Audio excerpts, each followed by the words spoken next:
Adendo Nyasaye mar nyiseche mosemiya kinde mondo abed ka. An Nerea Mbewa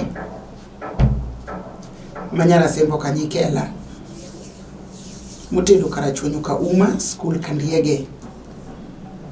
Kinde ni Nyasaye omiya ng'wono mang'eny atiyo tich Nyasaye piny Nairobi. An jal ma Yesu Kristo nowaro. Adak e piny mar Obama. Namba naringo piny kanyo kaw mondo watudre. E kinde ma pok alemo mondo achak yalo an kod wach madwaro mondo awachi. Adwa nagone jo kanisa miluongo ni Hope for Good in Christ. Gen gik mabeyo kuom Yesu koloke gi dholuo. Tumaini vitu vizuri kwa Yesu. Kanisa mar Hope for Good in Christ. Nyasaye mundu gwedhe gi pastors ge. Gi juduto maleme kanisa no. Mowuok kuonde mopogore moko wuok Kariobangi South, Pipeline, Utawala, Umoja, Kayole gi ng'eny. Omiyo Nyasaye mundu gwedhu kuom rit muserita e ndalo mang'eny. Ka uting'o ting'na. Nyasacha mahono mundu gwedhu. Ugwedh jotend kanisa no te, uting'i malo, oyawne gi mbapingi. Nyasaye maduong' man gi teko, agoni erokamano nikech isekela ka sani. E nying Yesu Kristo ma Nazareth, Ruoth wani lweti kaka lone lweti jachwech. Irie badi. Wachni mari. Igol ng'injo ma jachien nyalo keto. To wachni oliel kaka mach. Kech muma wacho nene wang'o lew Jeremia. Quran be an ka mondo wang' lewa. Andika lero ni timo jotich ni bedo kaka legega. Itima legega komanda. Anasemiyo nyingi duong'. Nikech in pok irem kata dichiel. Nyingi mosiko mondo yud duong'. E nying Yesu Kristo ja Nazareth. Amen. Chunya ogone Nyasaye maduong' erokamano. Adana som kodi muma moro maero kabisa moro malero semiya. Yene ye mondo asome to ye wasome kodi muma mar Joshua 6 e wang'e. Yene ye mondo wasom kodi muma ni ahere kabisa nikech okonyo. Andika wacho niya, ranga Jeriko nolor matek mondo ogeng' Israel oko kendo onge ng'ama ne nyalo donjo kata wuok. Nyasaye nowacho ni Joshua niya, asechiwo Jeriko gi ruodhe e lweti, nyaka ilor dalano gi jogi mag lweny kuom ndalo 6 kiluoro dichieng' kod dichiel. Jodolo 7 nyaka dhi e nyim sandug muma. Agone Nyasaye maduong' erokamano. Andika wacho ni ranga Jeriko nolor matek. Rangach mar Jeriko. Ndiko wacho ni nolore matek. Akia kaka Nyasaye biro konya mondo aler wachni. Gimolor matek. Samoro goye kifunde. Samoro wang'i gi welding. Lure yani inyalo kel chumbe ti wang'o konti dire kata dinore okilo kiwuogi to kidonji lore. Gimolor en gima ng'ato nie ei ot to lor ni dhoot to ng'amolor okia oko wuogi oko onge kaka otim ng'adonjo be unge nikech onge ng'among'e gima molor. Koro ndiko wacho ni ranga Jeriko nolor matek. Onge ng'ama ne nyalo donjo kata ng'at mane nyalo wuok. Koyudi ni bet kaka bet ni to mane miyudo. Wan an kasani mondo wuok kodi jal maneno TV ni kata jal mawinjo duonda, jal maneno ata neno in ema wuoyo kodi. Andika wacho ni rangach mar Jeriko nolor matek.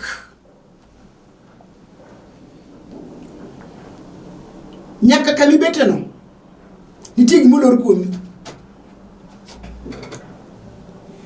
Winji inyalo lor kuomi nyuol mok inyuol. Nyithindo to nie iyi kaka inyuol gi onge nikech olor. Diko wacho ranga Jeriko nolor matek. Nitie gimolor kuomi matek. Kamu mawuoyo kuom gimolor to in inyalo lor kuomi gimoro.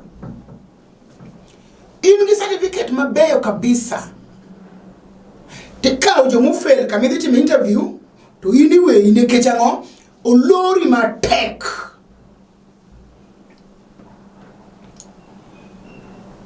Unyalo bedo nyiri mane usomo kendo utiyo cha musara. Samoro ja business. To nyiri wete ni osedhi tedo te makagiromo kodi ni ng'ane in tedo kanye jaoditi mang'o wi kut hudhi munyu mbar ge wembe nikech gimedwa duoko onge nikech olori matek maka wuno hiki bedo niang dendi osechako jowore nikech olori matek ok inyal dhi tedo chuto nitiyo konge ng'amolori matek inyalo di chuma kawuono nigi 40 years poko nyomo nang'o nikech olorne nyiri okonge nitie. Samoro wangi modin unena kama to kone nyako entie. Ndiko wacho ne rangaji riko no lor matek. Unge ng'ama ne donjo, unge ng'ama ne wuok. Olore kaka en no. Beng'eyo ne rangaji riko lor nyaka in miwinje ni lor ni rinjiriko. Nikech adier ne nyuolo nyiri gidhi ka chuo gin ga dier to dhiang' onge mokel dalani dichuo onge mosedonjo dalani mobiro neno nyari gikawre gidhi tedo. Omera olor matek ane kaka ndiko wacho. Wan kod jomo lor nege ma nyako monyalo bet ko to nitie to monyalo nyomo kaka chiege mondo dago onge en ogore to dhi nikech olor ne matek. Wan gi nyiri mabeyo kabisa. Yano ber kodhi to ber kodugo figa 8 maka wuodo le mene monore gi iye. Onge gima nyiso ni en nyako. Yani onge gima nyiso ni en dhako. Nikech dichuo makawe onge. Ndiko wacho nitie rangaji riko no lor matek. Ing'eni nyalo lorni man kidhi e kong'o kiduogo to ka in dichuo to lawi utimo pi nikech olorni jeriko. Olor ikia ni mer bikia ni lailo. Mwachi ni rangaji riko no lor matek. Ingene rangaji mo lor no dunyelo kitu ngato kato nindo onane dier onindo but koleku to ka ganduru ka ngaminego nikech olor ne rangaji olor.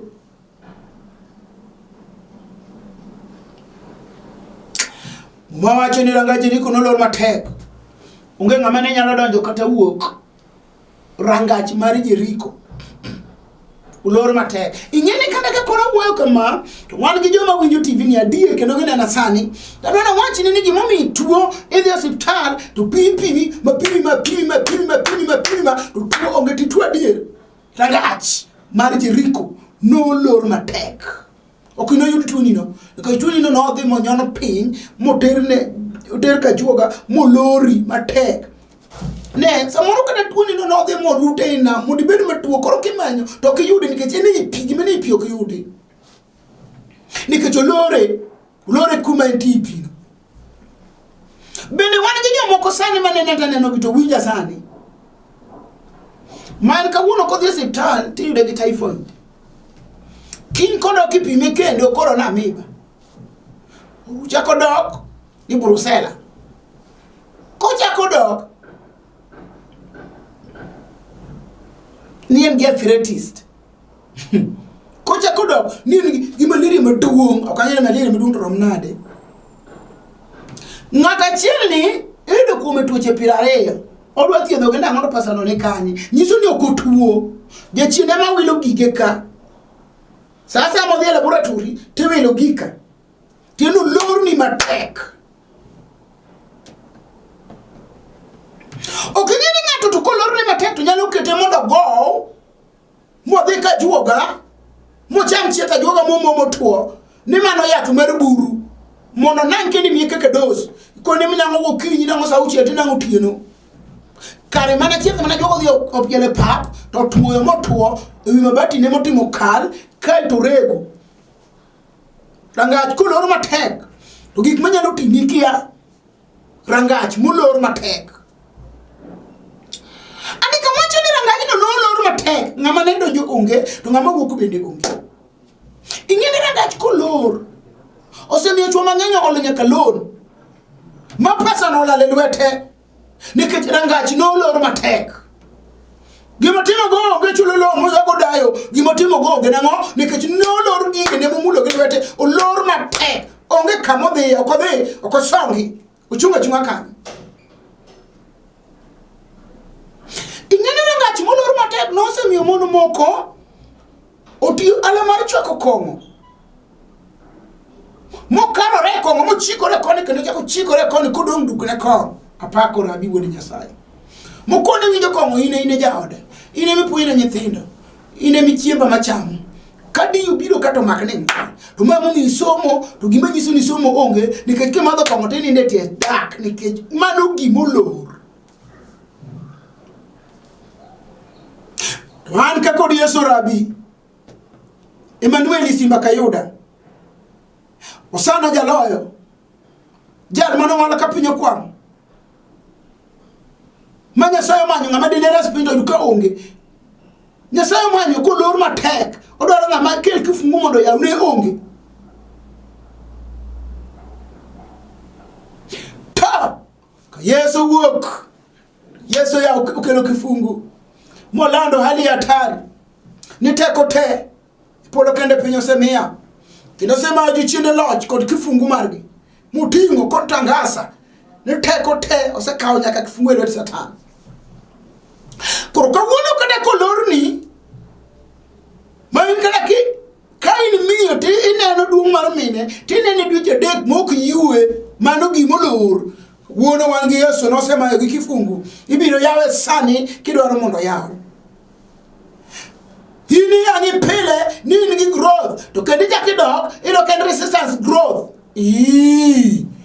Mano gimolor wan gi Yesu rabi ubiro yawe sani nikech ondiko ni kifungu okaw mayo jachien. Mumo wachini rangaje ni kono lor matek ne onge ngama donjo kata ngama wuok. An gimo lor kuom yakia. Jal mo ora mona yalo ngeyo gimo lor. Ingene nyalo lor na ngato machiwo inyo gedo makato yudo pesa to chako loko ode machielo maduong asto waro mabatika to dhi okano ni chiemo no gergo jikon koka kwar gimo lor ne matek. Odhi nyomo yako matendo kawo mabati chiwode kawo mabati joka wuode manyo ogol gigole odgi mag sedake ma mutwe mondo koro bi oger gu jikon to nikech olorne kwargi olorne onge ngama nyalo yawo no lorne ok owuogi to kodonji to kwargi kawo dhako matin mabor lorne kako lorne dhako to lorne chuor ma kwaro kawo mabati Modigo mogero go od dhako ni kendo mabati mar simba mar wuode mano gimolor to Yesu biro yawo kawuono. Ingene loro no to nitiere nyaka chumo lor negi mukaka nyathine ma nyathi chiege monyuomo madhako ni chiege ma gin ge otutino tewdi chinte mamare kawuoyo kamano to joma dongo winjo gima wacho ni nitiere dhako nyalo dak gi chuore to en gi nyathine ma nyako marom kode to chuore ng'eni ma to chiega to kawo nyargi bo chako terore go. Mano gimolor. Wuono nitiere Yesu moro mabiro yawo gik molor te kada beni sa timo Yesu biro kechi sani. Gimolor rangacho lor matek. Momi chuo moko no biro Nairobi. Kako dog dala onge kata ot. En gi nyathino mayugni 30 pok onge dala gi. Nikech no lor matek. Onge ngama nyalo yawo. To kuma momi wayalo Yesu. Nikech Yesu ema nigi kifungu. Ene mo nyalo yawo. Gik moloro yawo te nikech ndiko wacho ni kama yo onge Nyasaye no keto kana modino to Farao dino to jo Israel yuak to Musa tiwa na Nyasaye to han Jehova kelo yo kama yo onge gimolor no wan kod Nyasaye manyalo kelo yamo mar ugwe sani moyawo apako Nyasaye nyiseche. Ingeni nyalo lor ne ngato makatene Nairobi ka en gimon pira dek tu chiega manyomo kenen gimon pira dek nekech olorne kano Yesu mabiro yawo jal mano yawo ngimana ka ngimana odhi isio no penjo motho jal mayalo ni mano dugo ngimana Jal mayalo ni manoresa. Yesu mayalo mosiep chunya. Hemu mi anyuolo nyithindo. Ichi no dagi moguru bit. Abende no lorna. No kanyal keto nyathi piny. Siep na mayalo ni manoya onagi kifungu. Nikacho wacho no sema yo chinde lodge. Kode teko ge te. Mosemo ge lela ratiro. Ini winjo kamari no lorge kanye. Mari lorge kanye. Olorge kanye. Ruodho no ya una kolor rangaya. Maranga chino dagi ni nyaka lor.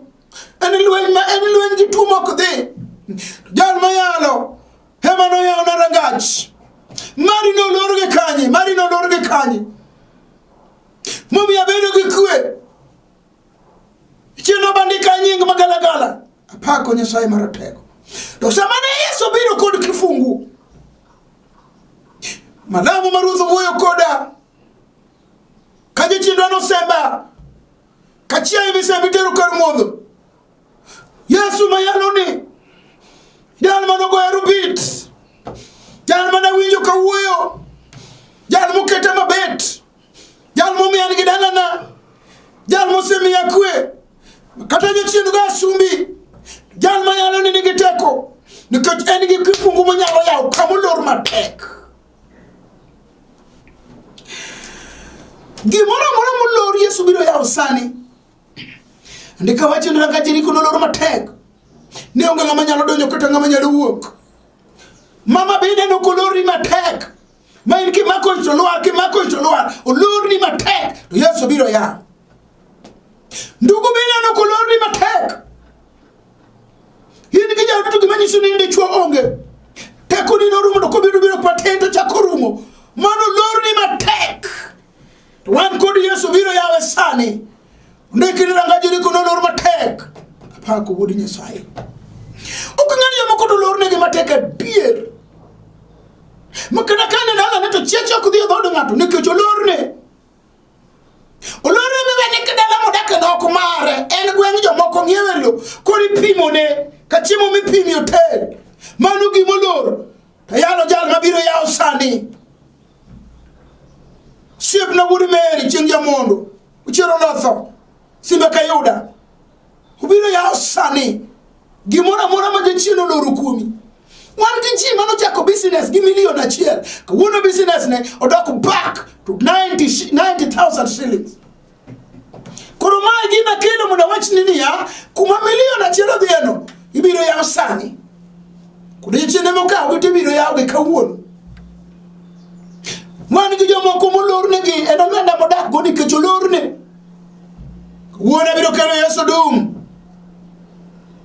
abiro kelo Yesu jal mako wir kuom ngato gik maricho aluonga ni repellent jele yan gimo o wir ko wir kuom ngato to gik maricho madhi akia gimolor nigo itingeyo gimolor nigo rangaje riko no lor matek. Honga ngama nyalo donjo kata nyalo wuok.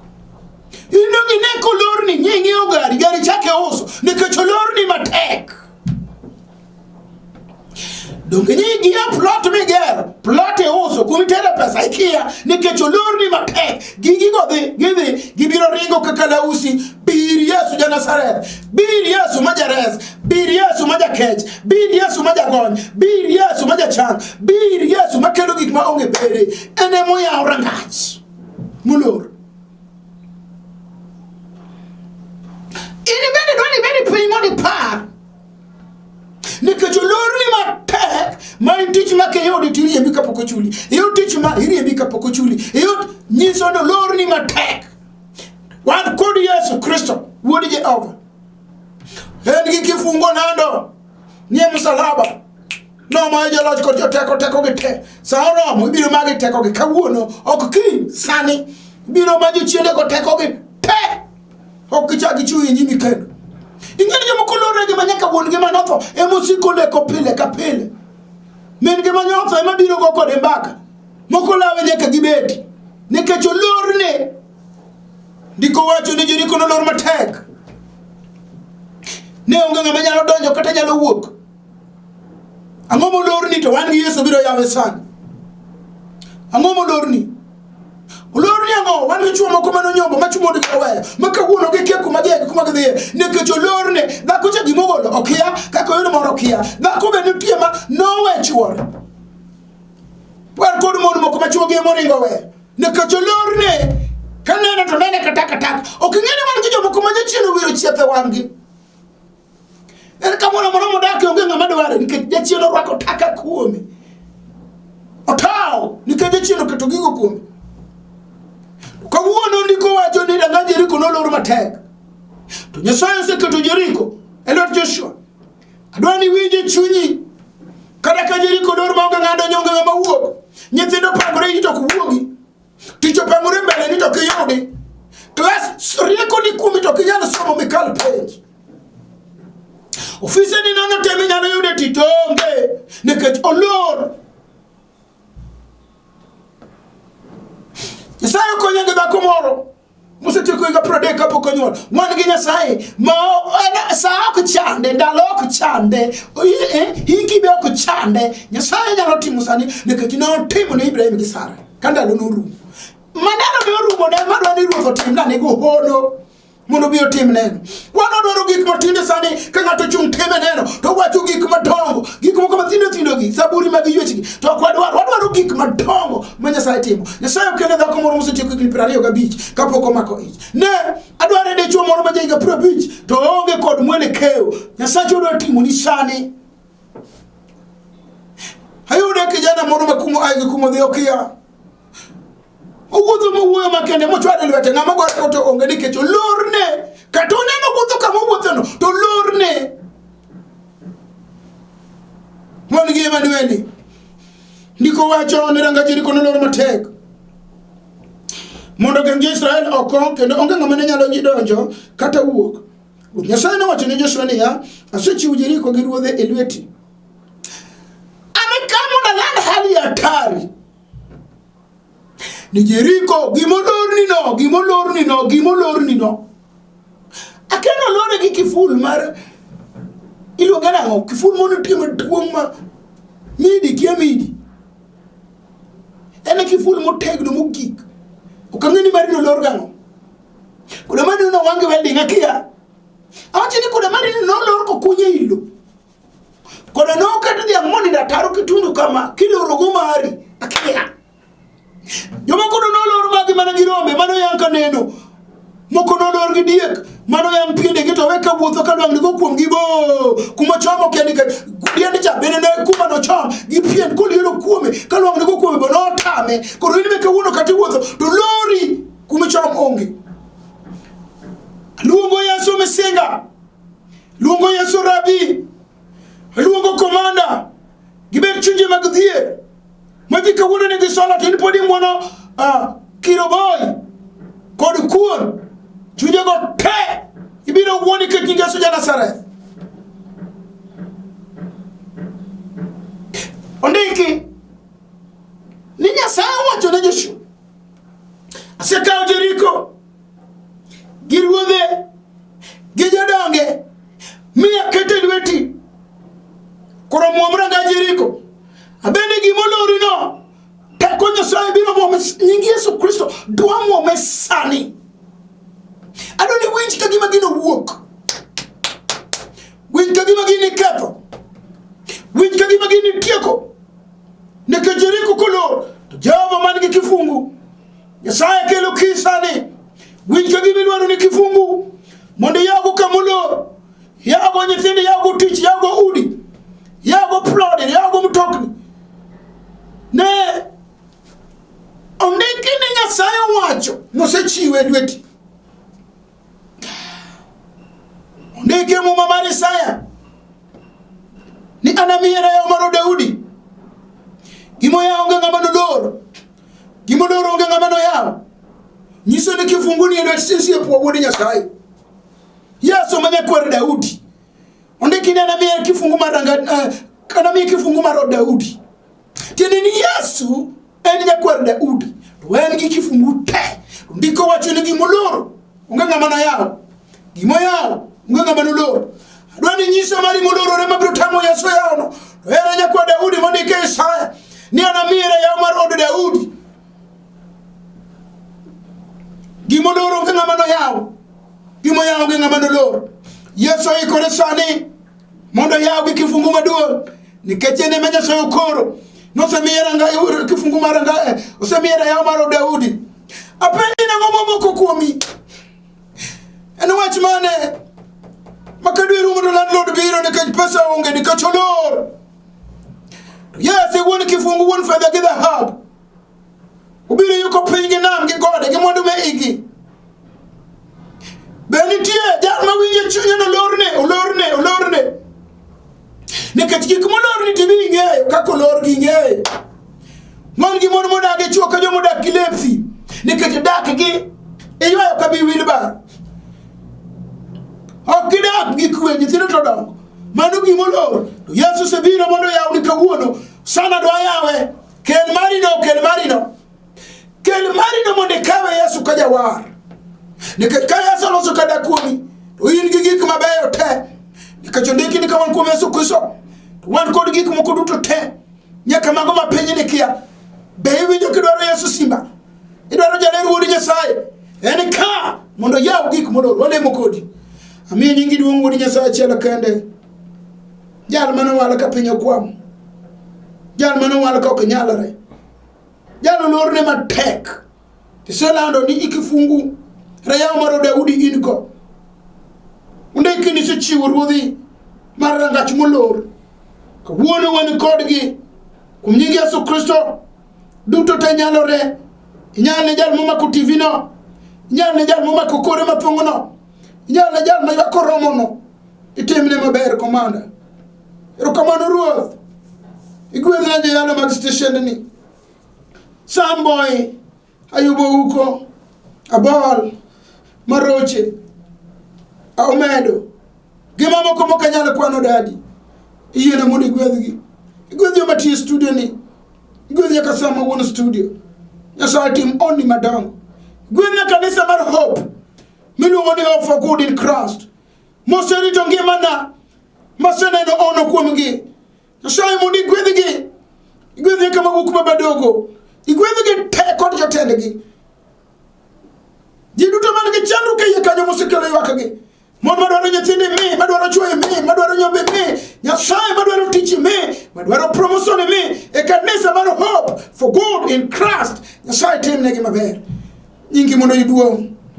Ikacho ndiki ni kitimo ne ng'ama timo ni maber, kitimo marach ng'ama timo ni maber, masira ok norume dhodi. Jogo setimo na maber baba nikech tich ni mane miya, gibe timnegi maber. E nying Yesu Kristo lamika iye. Amen. Nyasaye mondo gwedhi. Orad kodi sa Nyasaye. Nyasaye mondo gwedhu. Nyasaye manowaro mama Mary Ochele piny Ruiru mondo gwedhu. Gwedh kanisa ma Mary Ochele rito. Gwedh kanisa mar Ruiru, mar Vosh. Gwedh nyaka jower mane iye, gwedh ji te, gi jokwedhe te gi jodongo te. Nyasaye mondo itim maber. Ingi musiko man gi teko mondo yud duong'. Iparo na kanisa mar Hope, Nyasaye Hope for Good in Christ. Irit jotende te, itim onni warito ruoth. Ingi yud duong'. E nying Yesu Kristo ma Nazareth. Amen. Ananere ambe mar kala chunyi ka mo school kandiege anyara simbo kanyikela modak ndi warangenya school anyari dumoro mwono se tho ilungro fas agola boy njal ma Yesu Kristo nowaro atuti Nyasaye piny Nairobi ka namba 9 ringo kanyo ka mondo watudre kuom teko mare maler manochwere msalaba Kalvari. Nyasaye mondo gwedhi e nying Yesu Kristo ja Nazareth.